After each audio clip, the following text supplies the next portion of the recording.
Hi, welcome to the podcast. We should look a lot better. Some new cameras. I told you we're always tweaking things in here. Hopefully you enjoy it. I have enjoyed the visit with today's guest. It was one of my favorite days of last year. I've been going to the Monroe Comic-Con with Gary Pillette and the Pillette family for many years now. Last year, I thought, let me take off of work and give them a hand to set up the Friday of the con. It goes Friday evening and then Saturday. And I realized, wait a second, why don't I kill two birds with one stone? I could still go up and give them a hand if needed, but I could also do the show from here and get some cool guests on the air and some interviews and bring the experience over the radio. And Gary was kind enough to let me bring lots and lots of my toys to sell, which I'm going to do again this year. Let's see what Gary and the Pillette family and the whole Monroe Comic-Con team have lined up for this year from Monroe Comic-Con. We hope to see you September 11th from 5 to 9. Again, we're doing the show that day.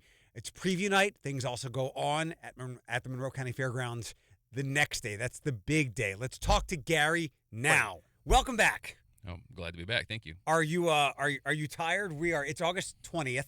Monroe Comic-Con is September 11th and 12th. How prepared, how nervous, how anxious are you? I'm anxious, I'm nervous, I'm excited.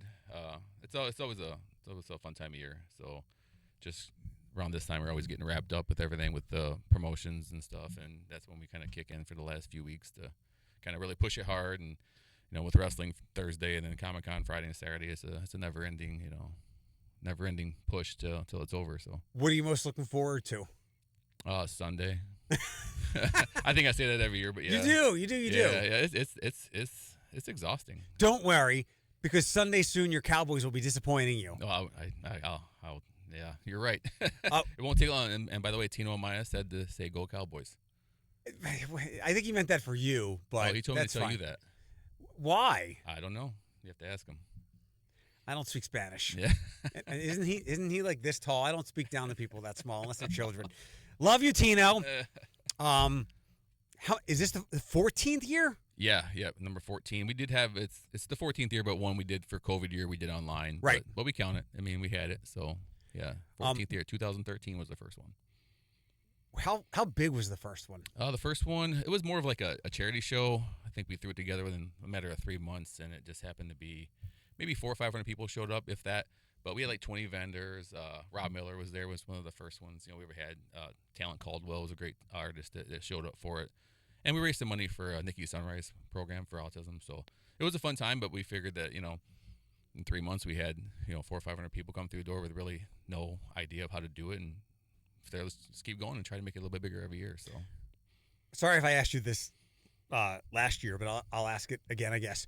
What year of it did you realize, like, oh, we've got something here and we've got to keep this thing going and maybe even try to grow it? Probably the third year. The second year was really good. We went to I think the KFC hall the second year, and it filled up pretty quick. And I was like, wow, that was another smaller venue, but I think it was like 50 maybe plus vendors. But the third year we got a bigger place, a sports complex, and within a matter of a month we sold like 120 tables, and we're like, well, this is something we have to really find a real home for. But it took us about 2 more years. We found got to the fairgrounds to where we really, I think, maxed out. We have, I think, 200 and some vendor tables now.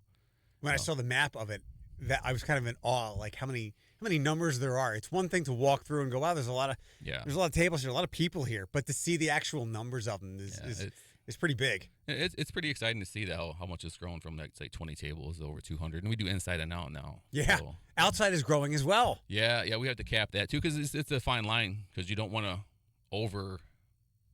oversell vendor wise. Sure. Because everybody's gonna make money, and we don't want to rob somebody to get somebody else. We want everybody to he'll make money. So we got to be careful on how many vendors we do have because we got to realize what our attendance average kind of is and stuff. If we're getting 20, 30, 40,000 people, then yeah, vendor away. But we can stay around 4,000 or 5,000 attendees, and we want to keep a good ratio to where people are happy. And for the most part, there's always gonna be somebody that's not happy, but for the most part, we had like a 90% turnover. For vendors coming back the next year, so we're pretty excited about that. When you get ready to get going for the next year, has it come to the point where the vendors come to you, or do you still have to hunt down some people? No, yeah. Most of the time, at the end of this year's show, we'll have I don't know, probably half of them telling me I want to buy my table now. Great. And we don't want to do that because it's just too hard to to keep track of everything. But yeah, we put the applications out usually January 1st, and usually by middle of February they're gone, they're filled. Who is a vendor that you've had regularly that you feel pretty lucky to have, because maybe they do a lot of the big shows, and you're no longer the little show. You're the little show that did. But is there a vendor that you're super excited? We're the Schmedium. The Schmedium show. I like that. The Schmedium show. Yeah, I don't know. There's a lot of them. I mean, we've had people that's been with us since the beginning. Our house games, local people that are great. They've always sponsored us and taken care of us, and always vended. Rob Miller Art, he's on Sci-Fi's Face Off, and he's just a great craftsman, and he's been there since the beginning. And there's some great ones like Lost and Found Tattoo does a great job selling Pokemon cards and Funko Pops and figures like that, and just the big comic. I like the comic books, so it's always nice to have these comic book guys come back and back and back. State of Comics comes back every year. They're a big time, and they bring CGC with them, which grades. So there's a lot of there's too many to list. I think right. But yeah, I always take notice, and granted, he has like the biggest display, but I think it's cool that Terry Huddleston comes. Oh, Terry's and great. I know he's local-ish. Yeah, I think Indiana. I think. Yeah. But he does every big show. He does. Yeah. So it's cool to have him at yours. And his display is so big, we're just gonna finally move him to the back wall per his suggestion, because it's just a huge display, and it's got so much great art. But yeah, Terry's definitely one of them, and Wonder World Comics. Another local guy that's always been around. But Terry's a pretty nice man. He's a good dude. Yeah, talented stuff, great artist. Yep. Who is somebody that's new this year? Any kind of vendor or artist that you're excited to have? I'm excited to have Gavin Smith. He is the Master of the Universe artist right now, and I'm a big. Did you see the movie? I did, and I liked it. So did I. I mean, people are gonna give it grief, but you gotta like a movie for what it's worth. Right. It's not gonna win Oscars. Right. It's there to entertain you and bring back nostalgia, and that's what it did for me. So. Travis Knight, who he did that one, and he did the Bumblebee movie. Like, just put him in charge of making all the '80s kids movies we watched, '80s cartoons. I think he's done a great job. I really enjoyed it. Yeah. And people don't like the first one either, but I from the '80s. Yeah, I still like it.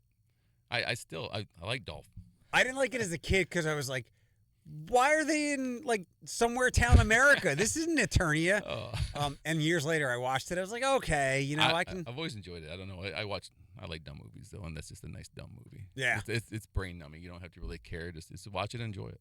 But the current writer or artist for Masters of the Universe, what's his name? Gavin Smith. Very cool. Yeah. So we're excited about him, and of course Keith Pollard is coming this year. He was supposed to make it last year, but he had some back issues, but he'll be here this year, and he's a co-creator of Black Cat. So I mean, that's super cool, and a great Marvel artist, and Arvell, of course, and James LeBar, creator of The Crow.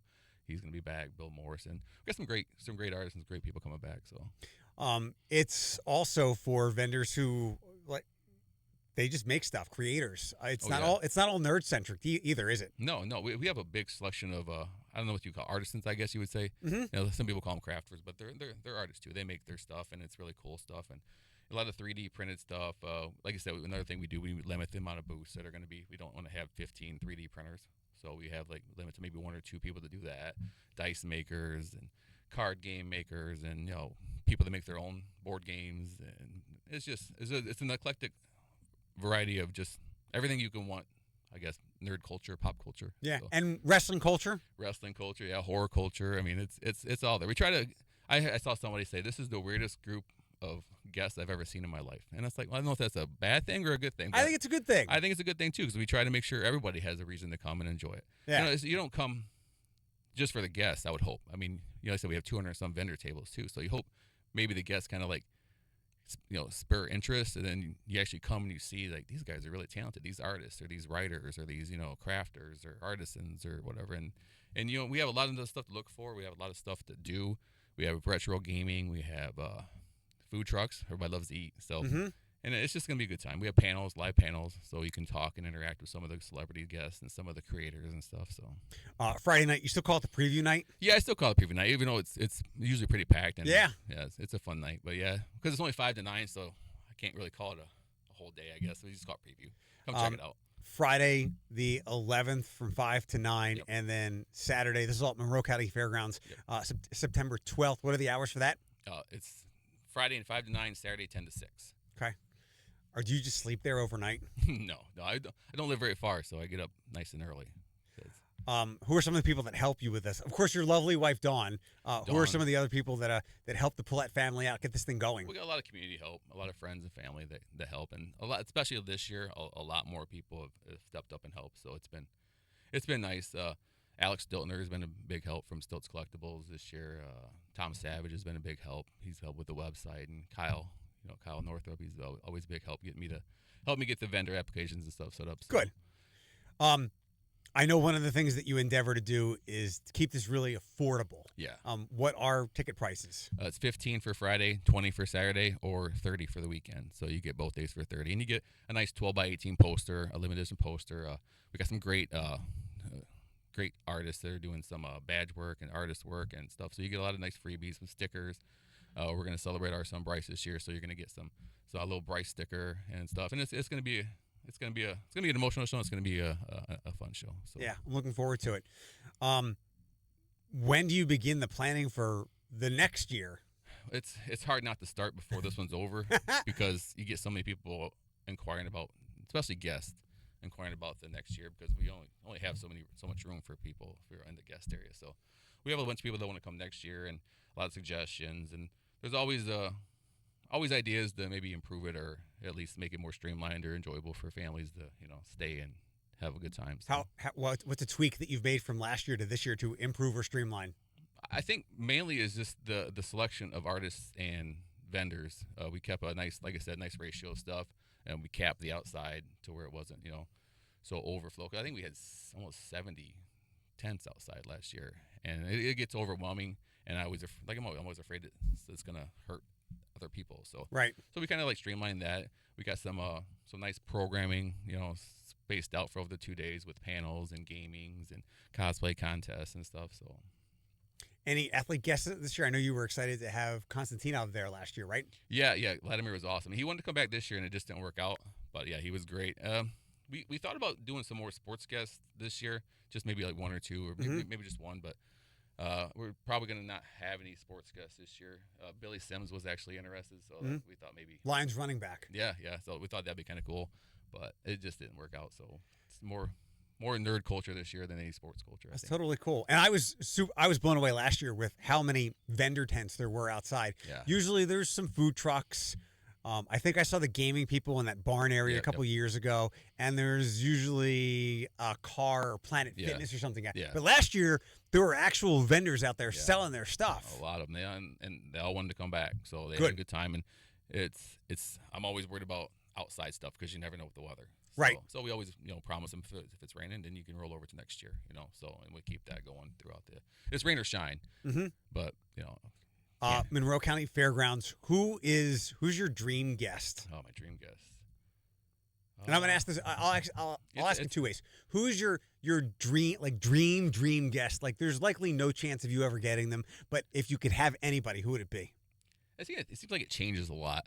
That's why I ask every year. Yeah, it does. It just changes for me a lot. I mean, I'd love Arnold Schwarzenegger. Okay. That would probably be my one because I'm a Conan guy, so I like Rambo, and Sylvester Stallone would be really cool. We can have a trap off between you two. Yeah. A bicep I think off. I'd lose. Who is a dream guest that you would think, based on your budget and size of the con, who would that guest be that you're chasing that you'd really like to have? You think you can actually get? It's tough because sometimes to be honest, I'm really surprised at what some of the charges and fees are. I've learned a lot. Want to give me an example of one? I can't, but it was a guy, great, just a great actor. There's a lot of nice stuff right now. There's a $125,000 guarantee. So it's like, I don't want to give names because I don't want people to make an assumption of somebody. But and I was like, and that was a lot more than what I thought it was going to be. Mm-hmm. No offense, but. And when you say $125,000 guarantee, what does that mean? It means they have to make that much money before they leave, and I have basically like a 12-hour show. So right. Yeah. No, and then we'd have to charge twice as much for the vendor booths. We'd have to raise the price at the gate, and it works for a lot of people, and it does. I understand that, but I'm not willing to take that risk and charge people more for what. Right. Why maybe run some people off when it's very likely, like if you want to see a big person like that, just There's options for that. you can go up to Suburban Showcase. Yeah. Are they doing 4 shows a year now? I think so.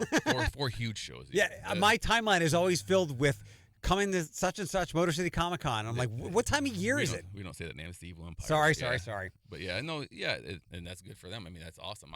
It's the best show in Michigan. Right. Who's your favorite guest you've ever had? Oh man, I remember your answer last year. Do you? Yeah. I don't.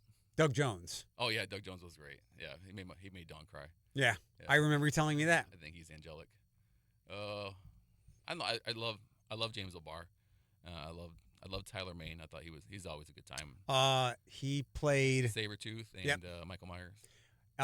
He was the original Sabretooth, right? Yeah. And he had a cancer battle or something recently. I think he just completed his cancer. Yeah, good for him. Stuff, so yeah. And I know we got to see him for like a couple of seconds in the Deadpool Wolverine movie yeah, a couple of years ago. His head too. So. Yes. Yeah. We were close to getting Alan Richardson right before he got into Reacher. Right. And the jump from pre-Reacher to Reacher made us decide that we couldn't afford him either. And he'd be a great guy. I love him. I think he's great. And then it'll be even more of a pipe dream if he winds up becoming Batman. Yeah. Yeah. It would be no dream. It would be right. We'll see him on TV. Yeah. You talked about like if you get a big guest, it costs everybody more. How do you, especially in the last couple of years, how do you keep prices in check? How do you keep costs in line? It's just what we do. I mean, we have to. I mean, right. That's the reason we're here. I mean, that's when we started it in 2013. That was one of the things we just got done going to the big one, mm-hmm. and I was thinking, man, it cost us almost $600 just to park, get in, eat, meet a couple people, and buy a book. That's why I stopped going. It was too much. It was too much of a headache. And we just thought we could do it here in our community for a lot. I mean, you're gonna get that. A lot less, right. I think, but you're going to get a lot more than what a $20 ticket is, what you would think for a $20 ticket. It's the Introverts Comic-Con. Yeah. Yeah. It really is. I mean, I stopped going to those because it was too chaotic. And you talked about, I'll ask you, you talked about, people looking forward to guest lists. Yeah. Like, I don't fanboy. I don't want to pay $100 to get a picture with somebody. Our friend Belinda paid God knows how much for Charlie Cox up there. Yeah. And she got a fist bump, and it's like a 10-second interaction. Like that's just not my thing. Yeah. And it's not, and I like both ways. I do love meeting people. I love when I met Stan Lee, waited in line for hours to meet him, paid way too much money. But, right. But still met him, and it's cool.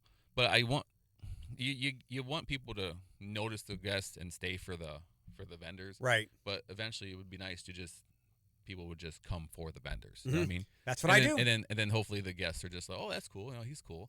But then you got to be careful how much you pay these guests to come in if that's right. not the central focus of the show.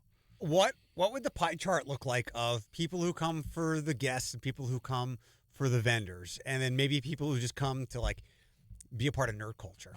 Man, I think it's probably split pretty evenly, honestly. I think because there's always a good selection of people that are at the guest area, mm-hmm. but the vendors seem to be really well, shopped. So, and then you do have and it's a cheap enough price to where people can come just check it out and see. Mm-hmm. So, I don't know what's divided by 3. What's that? 33.33333. Yeah. So. There should be a box that you have to put on the vendor sheet. Will you be selling Transformers? Eric would like to know. I can do that next year. I appreciate that. Your buddy helps me set the vendor applications Who, up. Kyle? Yeah. So Kyle would make sure there's no Transformer stuff there for me. For you, yeah. It was a cool experience, and I asked you if I could bring some more stuff to sell this year, and I had never done anything like that before, and I enjoyed it. Like, I was surprised, one, how much money I walked away with, and it was more the volume of stuff I was able to sell. Yeah. I didn't charge anybody through the nose. I didn't do con prices, which as a buyer I'm very well aware of. Yeah. But it was super cool. There was a couple of kids who kept coming back to my table as we were doing the radio show, which will be live again this year. They kept coming back to the table and like, is that Shockwave? And who else do you have? And they kept circling around like I've done so many times. Yeah. Thinking like, how much money do they have? Deciding what they want to buy, and it was super cool to be on the other side of that. It's fun. Honestly I enjoy that part more than anything as being a seller. I loved selling, having a card shop when we were younger, and I love selling comic books, and I like it better when it's kids and younger people buying and stuff, or real true collectors, other than the flippers. But Right.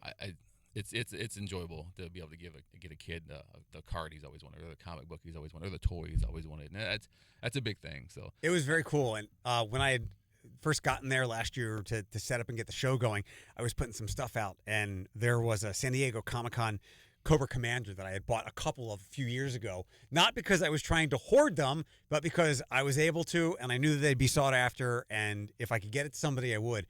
And some guy, before anything even got it started, he was one of the other vendors. He bought it off me. yeah, I love giving people things. If I can make a couple bucks, that's great. I'm never going to charge anybody through the nose for anything, and that because if I could charge them that much, I'm just going to keep it because it's of that much value. But if I can get something into somebody's hands, and give them that joy of, because we do it for the hunt in many cases. Most of the time. It's very fun. It's more fun to hunt than sell. But Yeah. But it is nice to see somebody get what they want and stuff. And if you treat people right, they'll come back. So that's the best way to do it. So. Thanks for the visit. September 11th and 12th, Monroe County Fairgrounds. What's the really challenging website to pronounce? MonroeComicCon.com. Really? Yeah. No more dash? You can put the dash in there. I think it all goes to the same place. MonroeComicCon.com? It's a mystery to me how that happened. Yeah. That's a big W right there. Yeah. Awesome. Looking forward to everything. And then the night before, IWR wrestling stuff. Yeah, Marie Canales, Chris Fain from Slipknot to be there. He's not going to be able to make the Comic-Con, so he's coming to the wrestling. So it'll be a fun night. We got great wrestling. And if you love wrestling, you're going to love IWR. So thanks for coming by as always. Thanks for the friendship. I'm looking forward to I love seeing you, man. To the stuff. It's going to be a great weekend, and I'm looking forward to for you the 13th, which is that week 1 or week 2 of the NFL? I think it's week 2. Yeah, I haven't had a chance to even look at that yet this year. I think me and Don's watched one part of a game, a little bit of a game. You're busy. Oh, yeah. I want to run my questions by. I'm gonna give you a test run of something real fast. No, it's super easy. I'm gonna throw this up on social tomorrow, but since you're here, a hugely popular show you haven't watched. There's like movie show. Oh, a TV show. I haven't watched any TV shows. What's popular right now, and I'll tell you if I've seen it. I don't know. I don't watch a lot of them. I don't either. To be honest, I watch YouTube. Okay. Garage sale channel or garage selling and flea market buys and stuff like that. I don't know if you'll be able to answer this because they are all shows, but I'll give it a shot. I'll give my best shot. What's an old show you keep rewatching? TV show again? I mean, it's weird that one of my favorite TV shows lasted 1 year, and it was Life on Mars. Okay. But that's one of the ones I like. But I like a lot of old shows. I like Friends, and I like all the different stupid. Would never have guessed you're a Friends fan. I thought it was great. I like stupid comedies like that. I love Three's Company. If you want to go how old I am, I love stuff like that. Yeah. Mr. Furley. Mr. Furley. Yeah. A show you want to watch but haven't gotten to. The new Reacher came out. I haven't seen that yet. Okay. So that's one of the ones on my radar. A show you've loved but few other people have ever heard of it. I'll say Life on Mars, probably. Yeah. What is that? It's an old cop show. The guy was a cop. He got knocked out and woke up in 1976, and he was still thinking he was, in the 90s or 2000, I think it was, but he was actually 1976. So. Okay. A show you walked away from before finishing it. The Walking Dead. Really? Yeah. It went to AMC. I did the same. Heck with them. I did the same. Yeah. No, I once. My wife still watches it. She watches like the rerun channel where it's all right. Walking Dead all day long. Those fast channels are awesome. Yeah, but I stopped watching that one. Last question or so. You saw Spider-Man? Did you see Spider-Man? Not the new one I have. Why not? Because I have no time to see this. This is back-to-back days. If it's on TV at my house, I can watch it. Wow. But yeah, I'd love to see it. I've heard a lot of great things. It is really good. And I love Spider-Man. That's my guy. So. That's disappointing. I know. You need to go before you. I'm a very disappointed person. You need to go before the con because you know how many people are going to ask you or want to talk about it. The only thing I go to the movies for is to put flyers up. Right now, I haven't. I was just there yesterday. And Find 2 hours. Find me 2 hours. Okay. All right. Bad question. My bad. All right. Great to see you as always. Oh, you too, brother.